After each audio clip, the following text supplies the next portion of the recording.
Bonjour et bienvenue à cette édition du TVC Nouvelles du 22 octobre 2020, votre émission hebdomadaire de nouvelles de Clarence Rochlin. En manchette cette semaine, un suivi sur la COVID-19 en Ontario et dans la région, un reportage spécial sur l'expérience d'être une famille d'accueil, le budget 2021 de la cité de Clarence Rochlin, une initiative municipale d'achat local dans notre région, le transport collectif de Prescott et Russell, dites non à la violence sexiste et clinique de sang mobile à Rochlin.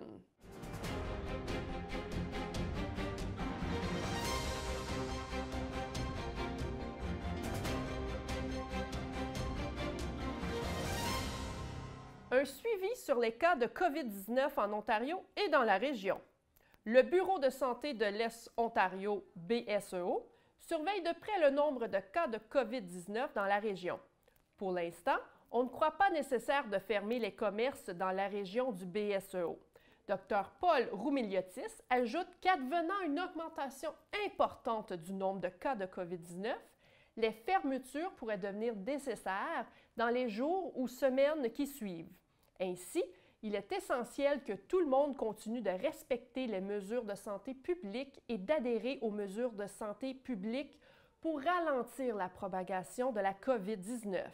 Mercredi, l'Ontario enregistrait 67 527 cas, dont 3 071 décès depuis le début de la pandémie. On compte parmi ce nombre 6 487 cas déclarés de résidents de foyers de longue durée et 2 785 travailleurs de la santé. De ce nombre, 58 066 personnes ont été guéries. Depuis le début de la pandémie, plus de 4 785 832 tests de dépistage ont été réalisés en Ontario. Donc, mesdames et messieurs, soyez indulgents avec les centres de dépistage et le délai. Je crois que le nombre de tests parle d'eux-mêmes. Ils sont très efficaces quand même, malgré tout. Ils en ont beaucoup sur leur assiette. D'ailleurs, selon le Bureau de santé de l'Est Ontario, en date du 21 octobre, les comtés unis de Prescott-Russell comptent 113 cas actifs, dont 15 dans Clarence Rochlin, 11 à Alfred-Plantagenet, 3 à Casselman, 10 dans la région de la Nation, 16 à Russell, 50 à Hawkesbury, 7 dans Champlain et 1 dans Hawkesbury-Est. Les comtés unis de Prescott et Russell, le CUPR, confirmaient mercredi que 48 cas positifs de la COVID-19 étaient au sein de la résidence Prescott et Russell, dont 31 étaient des résidents et 17 étaient des membres du personnel. On est au moins capable de vous annoncer qu'il y a 15 cas résolus à ce jour dans la résidence. Toutefois, on doit annoncer qu'une résidente est décédée en fin de semaine dernière. Un autre set de dépistage des résidents et des employés est effectué hier par le biais des services paramédicaux.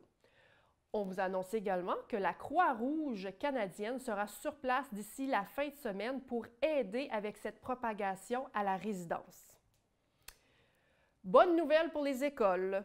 Tous les cas de COVID identifiés dans les écoles du CSDCO ont été résolus, sauf seulement pour 2 écoles où se retrouvent un élève et un membre du personnel au pavillon Saint-Jean et une personne non identifiée à l'école secondaire d'Embrun.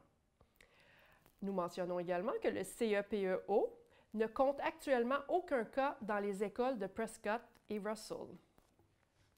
Rebondissement sur le voyagement en Europe. Bien que les Européens ne pouvaient pas se déplacer au Canada, les Canadiens pouvaient bénéficier de cette latitude. Toutefois, l'Union européenne vient d'annoncer que le Canada a été retiré de la liste des pays pouvant se rendre en Europe. L'Union a fait cette étonnante recommandation effectif depuis le 21 octobre dernier. Il existe toutefois encore certaines exceptions pour voyager en Europe. Nous vous recommandons de vérifier avec le site web émigrationaucanada.ca pour voir la liste complète d'exemptions. Changement avec les centres de dépistage. Tous les centres d'évaluation de dépistage de la COVID-19 dans Prescott et Russell fonctionnent que sur rendez-vous seulement. Seules les personnes présentant des symptômes de la COVID-19 ou qui ont été informées par leur bureau de santé publique ou par un avis de l'application Alerte COVID qu'elles ont été exposées à un cas confirmé du virus, qu'elles résident ou travaillent dans un milieu où sévit une éclosion de COVID-19, identifiée par le bureau de santé, peuvent avoir accès aux tests de dépistage. Et oui, ça fait quelques personnes. Pour tous ceux qui ont besoin de faire un test de dépistage, il existe 3 bureaux en ce moment même dans Prescott et Russell. Une est située à Hawkesbury, une à Limoges et un autre endroit, à Rockland. Vous devez appeler le Bureau de santé de l'Est Ontario qui vous dirigera dans le processus de rendez-vous. Et donc, composez le numéro 1-800-267-7120. Une expérience fascinante, enrichissante d'être une famille d'accueil. La semaine passée, nous vous avons parlé de la campagne de recrutement pour Valoris qui est toujours en cours. Comme vous le savez, les familles d'accueil sont très importantes dans notre communauté et surtout pour les enfants, adolescents et adultes ayant une déficience intellectuelle. Nous avons donc continué notre série de reportages en vous présentant le témoignage d'un parent d'accueil. Écoutons un extrait.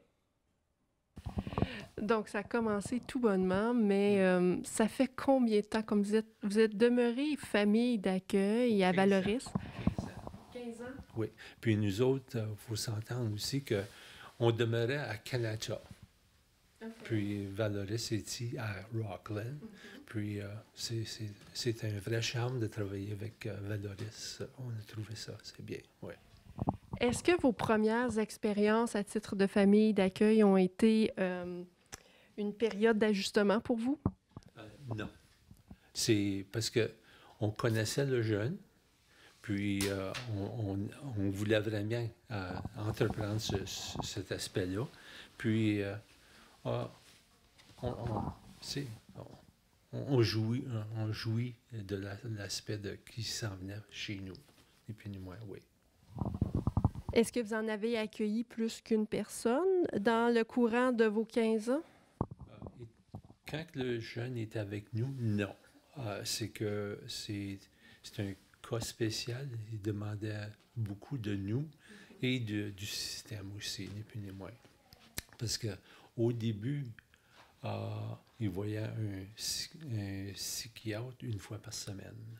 Ça, ça demeurait à tous les mois, à tous les 3 mois. Puis après ça s'est arrêté.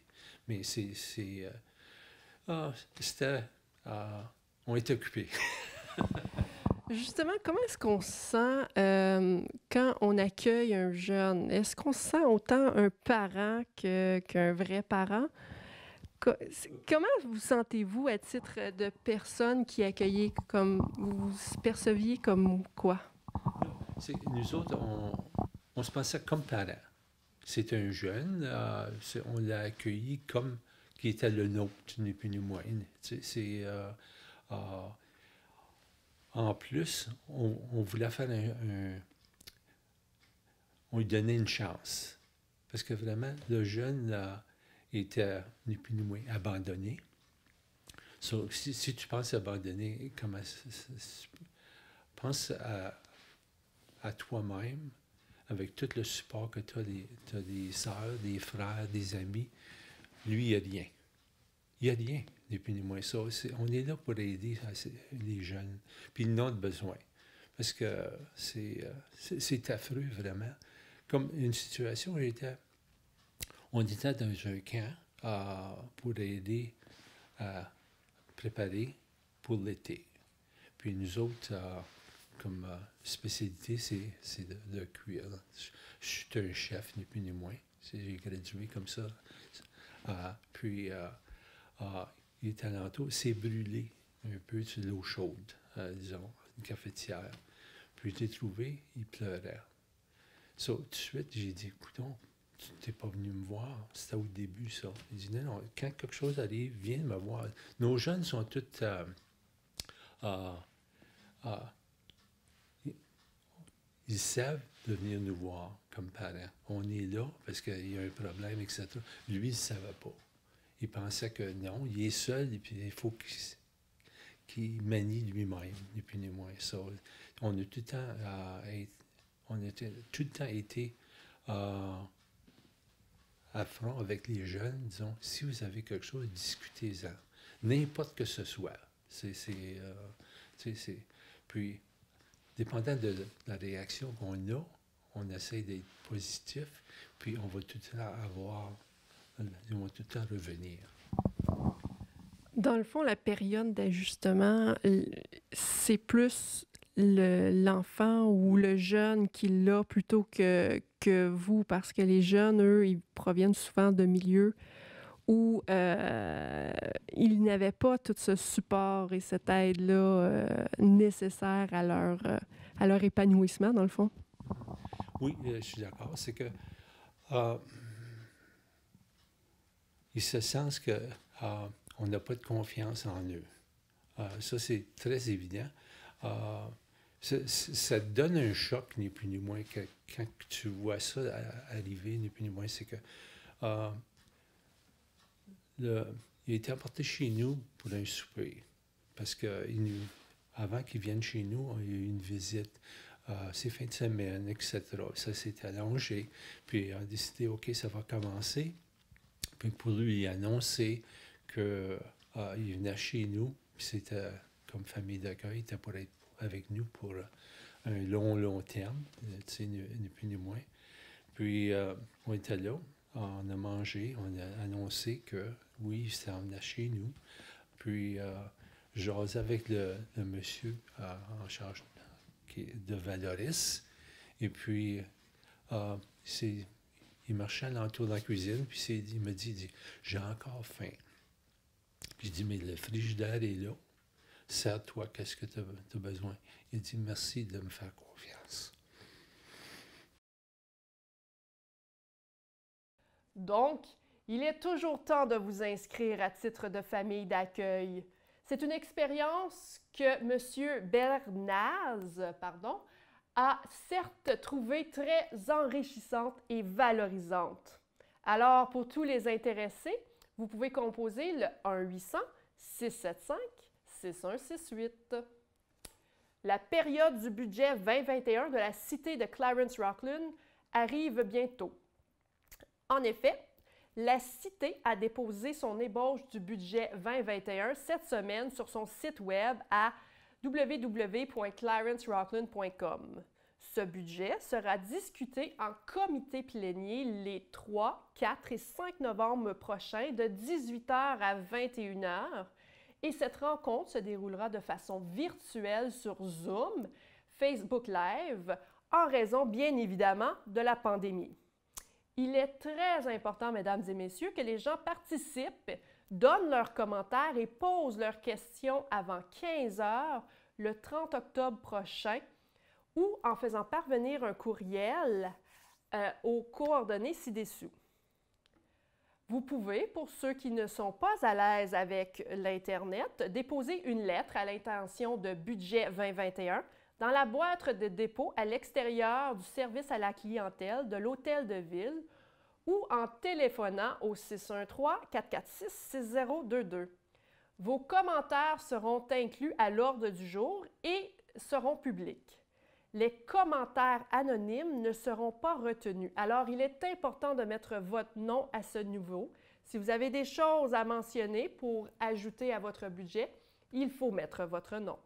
Pour faire une présentation ou une délégation, vous devez vous inscrire avant 15 heures le 28 octobre auprès du bureau de la greffe en composant le 613-446-6022, poste 2003-00.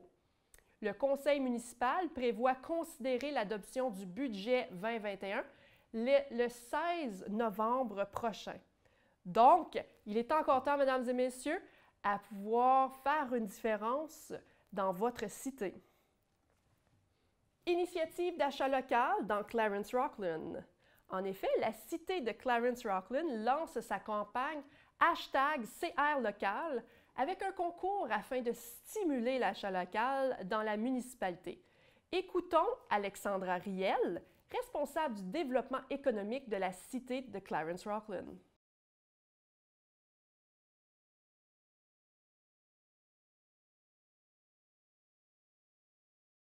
Alors, Ali, est-ce que tu peux m'expliquer qu'est-ce que c'est l'initiative CR local, hashtag CR local? Certaines. C'est pour le soutien de les entreprises locales. C'est pour les aider, pour rappeler à les résidents d'acheter local quand ils peuvent, pour soutenir les entreprises qui ont à voir la difficulté aux causes de la COVID-19. Et donc, cette initiative, comment est-ce qu'on peut y adhérer? Donc, comment les gens peuvent participer? Tu peux y aller à des magasins. Quand tu vas acheter quelque chose à des magasins, prendre une photo avec vous-même dans la photo, puis mettre ça sur le site web de la ville de Clarence-Rocklin, ou tu peux mettre sur notre site Facebook, sur notre page Facebook, puis faire certaine de mettre le hashtag CR local. Parfait. Donc, cette initiative-là, elle est faite pourquoi? C'est parce qu'on est encore dans la pandémie, puis c'était une période très difficile pour les entreprises.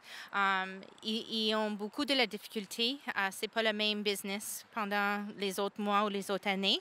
Puis ça, c'est pour donner une petite, soutenir, pour les aider, pour rappeler pour les résidents. C'est très, très important de soutenir les business au Clarence-Rocklin. Alors, si je comprends bien, l'initiative est quand même un concours. Donc, qu'est-ce que les gens peuvent gagner? Oui, on va avoir 3 tirages, un pendant les 3 prochains mois, octobre, novembre et décembre.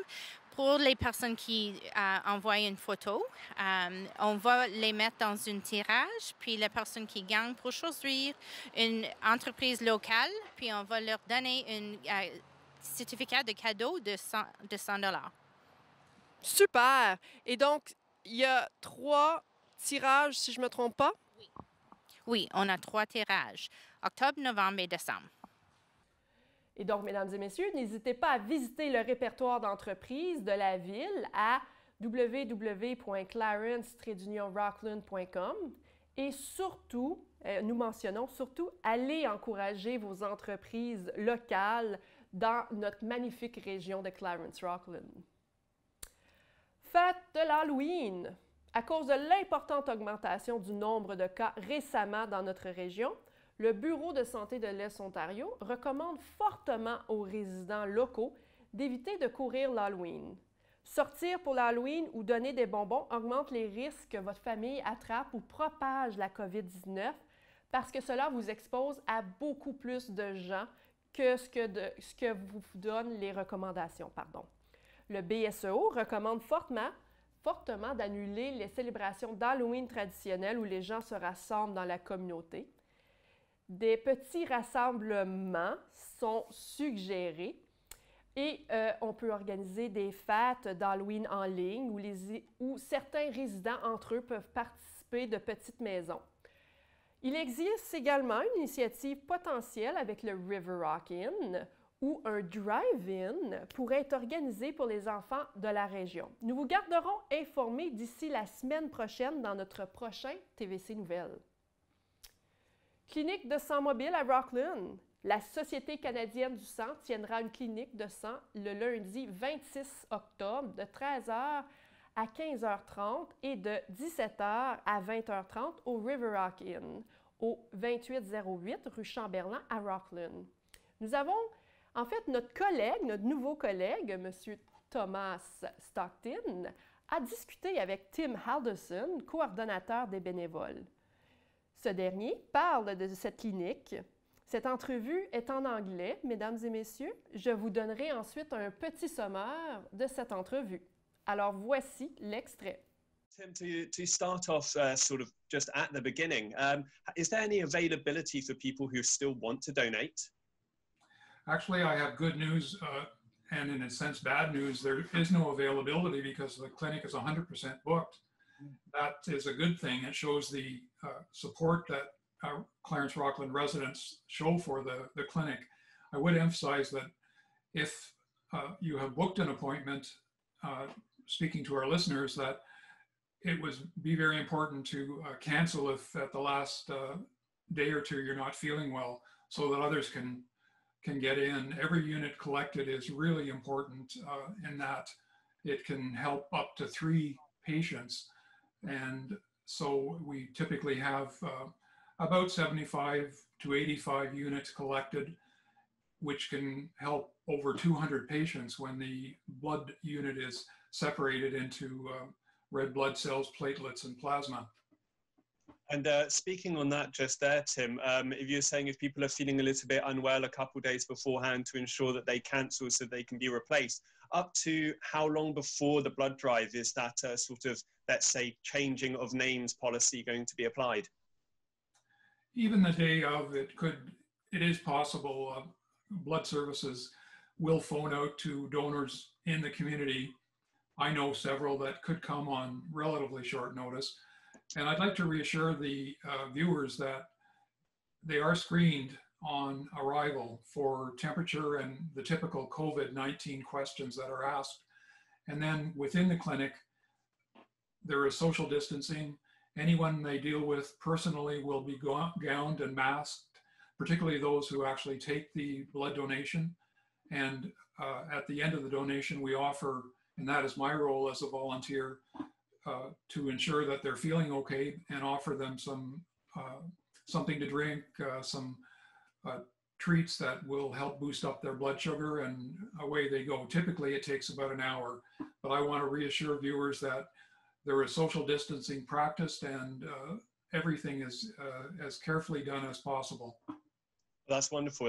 That's very great to hear. And as we look at pushing for blood drives, as is usually the case, is there, and you were stating how many people can be helped by these donations. What are the specific reasons? Why are we pushing for these blood drives? Why are they so important? Well, I think we all know someone in our families or our extended families, if you will, that has benefited from a blood donation. Personally, I know several people in the community. There's an infant that we featured at a recent clinic who requires blood on a regular basis to deal with leukemia. I know a woman who had a quite serious surgery involving several issues, who had up to 10 units required for surgery. Cancer patients, leukemia patients can require 5 to 10 units a week.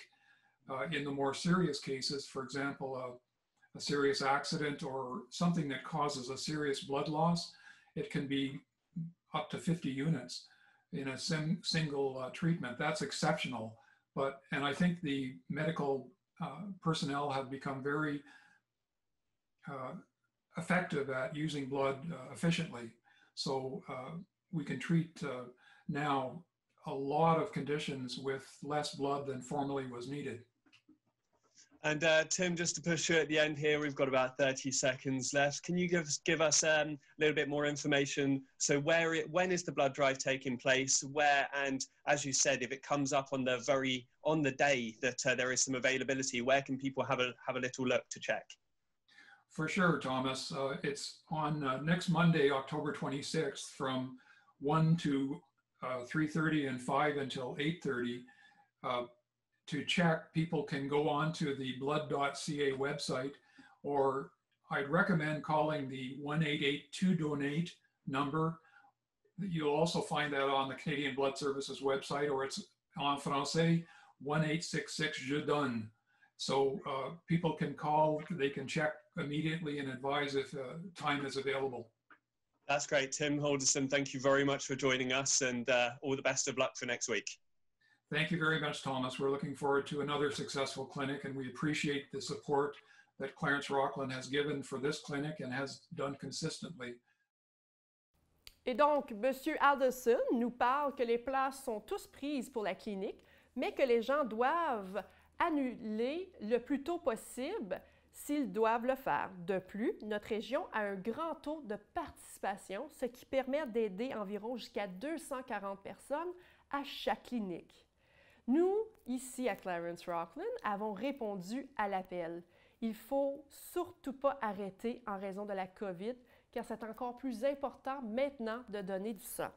Et donc, pour participer à cette clinique ou à d'autres cliniques qui viendront ou dans d'autres régions, nous vous invitons à visiter le site web blood.ca.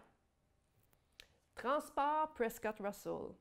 À la suite de l'annonce du gouvernement de l'Ontario liée aux sorties et déplacements des résidents pour personnes âgées, le service de transport en commun PR Transpo est de nouveau suspendu pour une période indéterminée, effective depuis hier, le 21 octobre, et ce, jusqu'à nouvel ordre.